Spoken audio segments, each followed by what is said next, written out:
Hello everyone, and welcome back to the Fignoob to Figmaster YouTube channel, your one-stop shop for everything Figma. In today's video, we're going to be talking about one of the newer functionality on Figma and something that was added in one of the more recent updates of the app. This is a thing that is going to be building off of our last episode, which talked about the beginning of auto layout, but today we're going to be talking about grids and using grids in your prototype to make it easier for you to edit and more usable in the future. So if you're interested, let's get started. Well, we are back on our concept from the last video.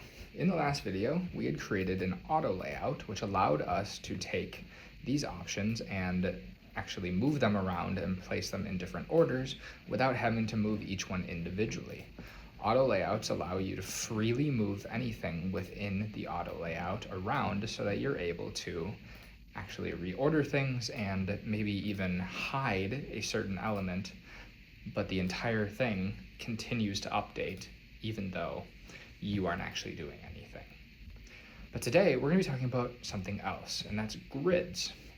And grids are going to be easiest used in a situation like this, where we have a set pattern.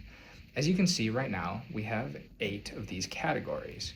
And right now, all I have is they're just placed on the page in different spots. As you can see, I can move this one around and put it wherever I want.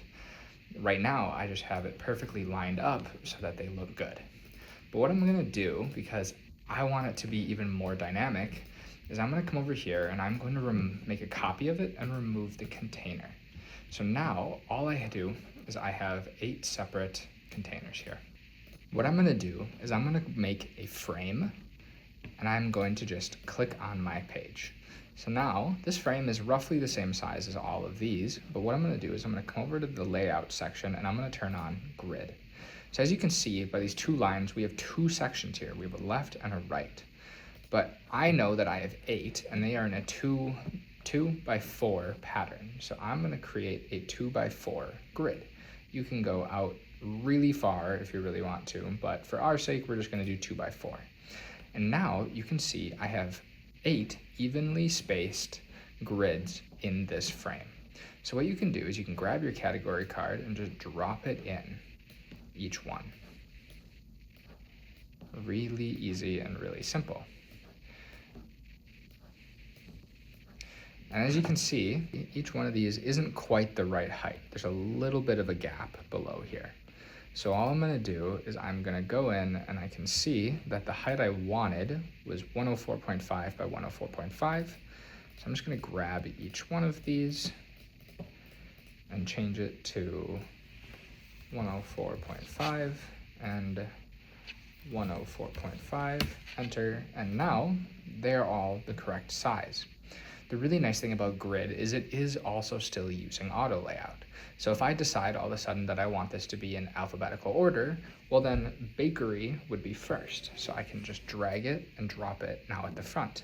Then beverages would go second, so I would drag it and drop it there, and then so on. So I'd move dairy into second. I'd move dairy there, I'd move desserts here. I would do vegetables over here at the end. I would move snacks around.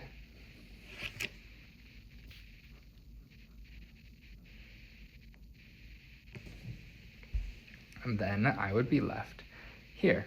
So now I have everything reordered.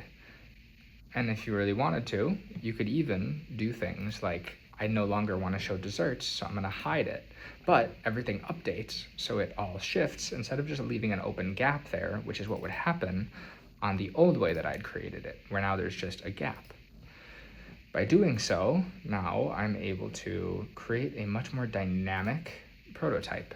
And the way to get things back is just click on your frame 9 right here, and then come into over here, and you can see that this frame is hidden. Just unhide it and it'll reorder everything again for you. Super helpful, super quick. And then you just take your frame, copy it. I'm going to come over here and I'm going to paste to replace.